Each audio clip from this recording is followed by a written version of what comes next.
Bismillahirrahmanirrahim. Assalamualaikum warahmatullahi wabarakatuh. Yang terhormat Ibu Lili Carmela Fitriani, SEMSI, dan teman-teman lainnya yang berbahagia. Pertama-tama, marilah kita panjatkan puji berserta syukur kepada Allah Subhanahu wa Ta'ala karena telah memberikan rahmat, kesehatan, dan keselamatan sehingga kita dapat menjalankan kelas hari ini. Adapun topik yang akan kelompok kami bahas yaitu pasar dan perlindungan konsumen. Sebelumnya, perkenalkan kami dari kelompok 1, saya Lisnawati sebagai moderator, adapun Ajeng Nurul Fitriani sebagai pemateri 1, dan Sandi Abdul Majid sebagai pemateri 2. Untuk mengefektifkan waktu, langsung saja kepada pemateri 1 untuk menyampaikan materi. Di sini saya akan menjelaskan mengenai pengertian pasar. Pasar adalah tempat bertemunya pembeli dan penjual untuk melakukan transaksi jual beli barang atau jasa.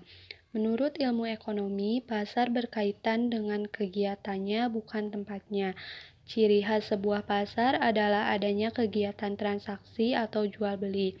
Pasar memiliki sekurang-kurangnya 3 fungsi utama, yaitu fungsi distribusi, fungsi pembentukan harga, dan fungsi promosi. Sebagai fungsi distribusi, pasar berperan sebagai penyalur barang dan jasa dari produsen ke konsumen melalui transaksi jual beli.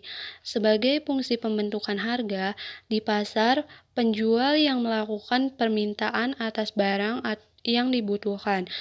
Yang terakhir yaitu sebagai fungsi promosi. Pasar juga dapat digunakan untuk memperkenalkan produk baru dari produsen kepada calon konsumennya. Selanjutnya ada jenis-jenis pasar. Satu jenis pasar menurut fisiknya yang meliputi pasar konkret atau pasar nyata adalah tempat pertemuan antara pembeli dan penjual melakukan transaksi secara langsung. Barang yang diperjualbelikan juga tersedia di pasar. Contohnya pasar sayuran, buah-buahan, dan pasar tradisional.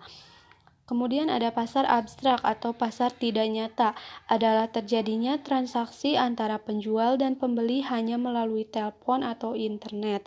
Contohnya pasar modal. Yang kedua jenis pasar menurut waktunya, meliputi di sini ada pasar harian, yaitu pasar yang aktivitasnya berlangsung setiap hari dan barang yang diperjualbelikan adalah barang kebutuhan sehari-hari.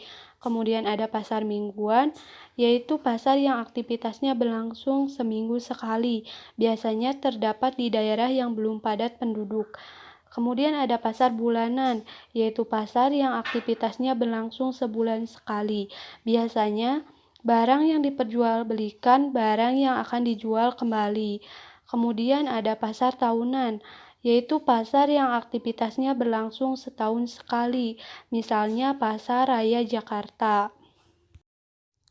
Yang ketiga, jenis pasar menurut barang yang diperjualbelikan, yang termasuk ke dalam jenis pasar ini meliputi pasar barang konsumsi, yaitu pasar yang memperjualbelikan barang-barang konsumsi untuk memenuhi kebutuhan manusia.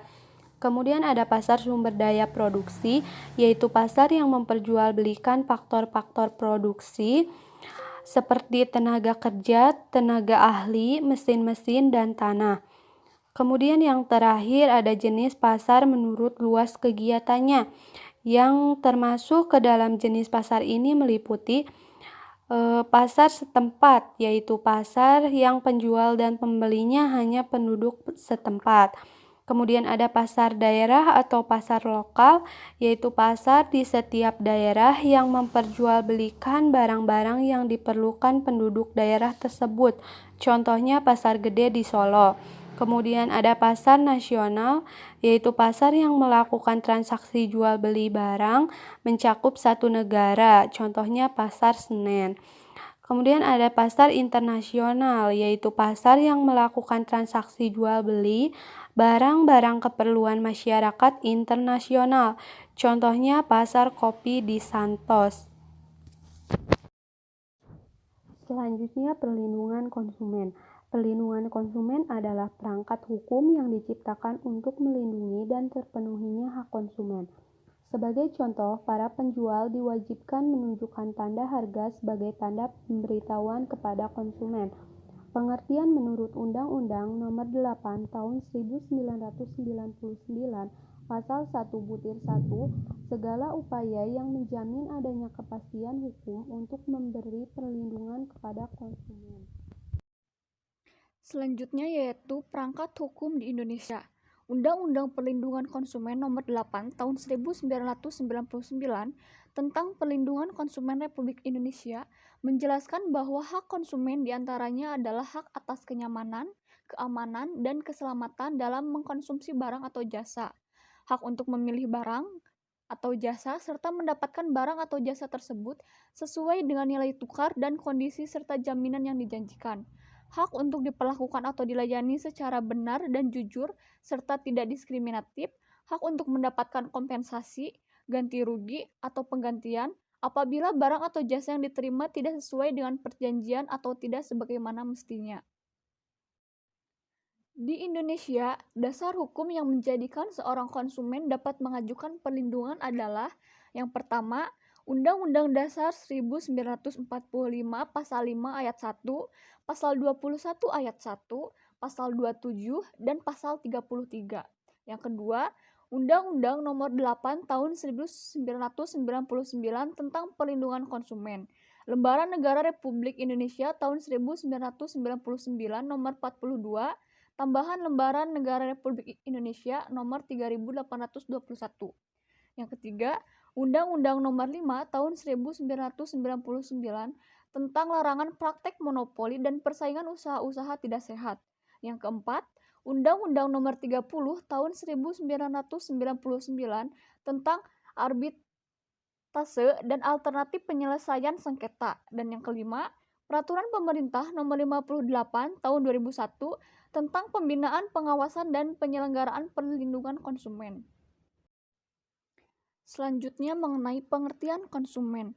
Menurut Undang-Undang Nomor 8 Tahun 1999 tentang Perlindungan Konsumen Pasal 1-2 bahwa konsumen adalah setiap orang pemakai barang atau jasa yang tersedia dalam masyarakat, baik bagi kepentingan diri sendiri, keluarga, orang lain, maupun makhluk hidup lain dan tidak untuk diperdagangkan.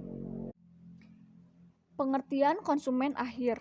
Menurut BPHN atau Badan Pembinaan Hukum Nasional, konsumen akhir adalah pemakai akhir dari barang, digunakan untuk keperluan diri sendiri atau orang lain, dan tidak diperjualbelikan. Sedangkan menurut YLKI atau Yayasan Lembaga Konsumen Indonesia, konsumen akhir adalah pemakai barang atau jasa yang tersedia dalam masyarakat bagi keperluan diri sendiri atau keluarganya atau orang lain dan tidak untuk diperdagangkan kembali.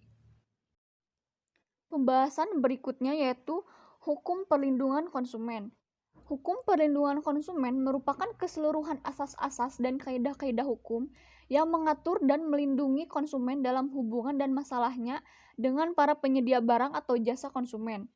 Perlindungan konsumen bertujuan untuk, yang pertama, meningkatkan kesadaran, kemampuan, dan kemandirian konsumen untuk melindungi diri, mengangkat harkat dan martabat konsumen dengan cara menghindarkannya dari akses negatif pemakai barang atau jasa.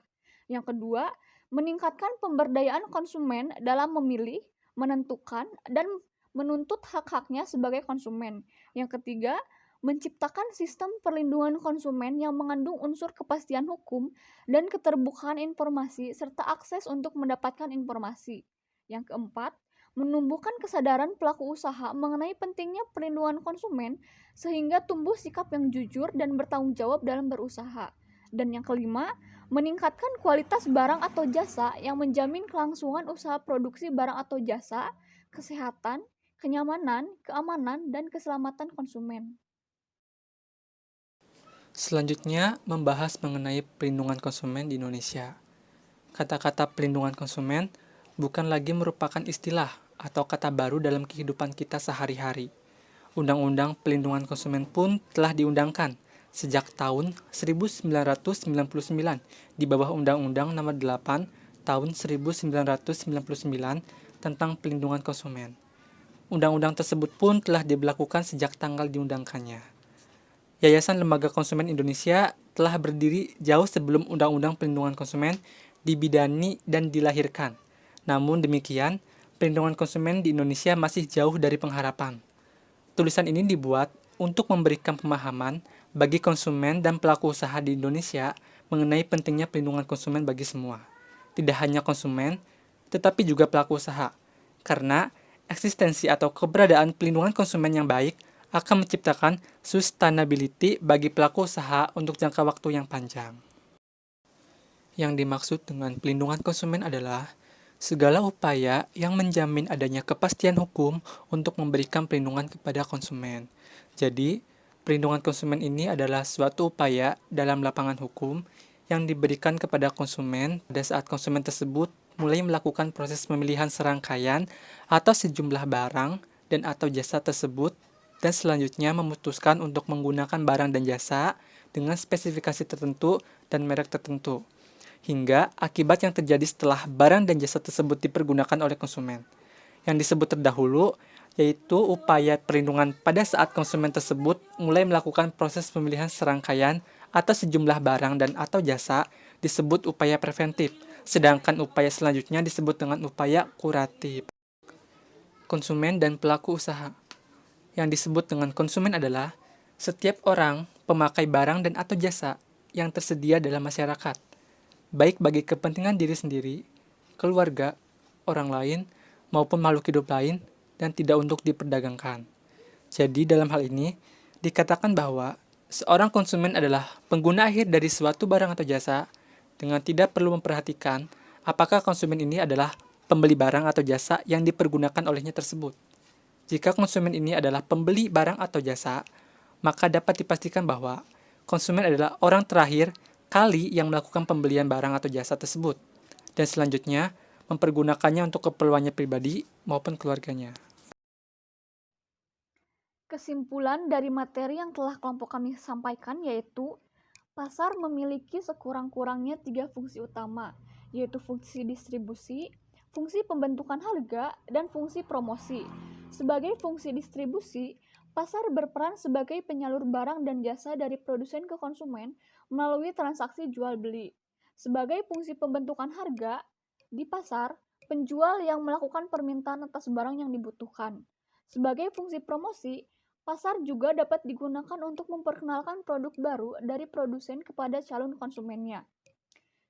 Konsumen dilindungi dari setiap tindakan atau perbuatan dari penjual dan setiap pihak yang berada dalam jalur perdagangan barang dan jasa ini, yang pada umumnya disebut dengan nama pelaku usaha.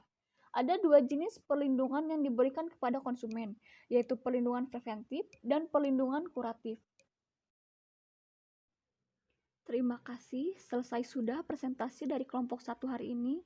Semoga materi yang kami sampaikan dapat dipahami dan bermanfaat bagi teman-teman semua. Saya akhiri, billahi taufiq wal hidayah. Wassalamualaikum warahmatullahi wabarakatuh.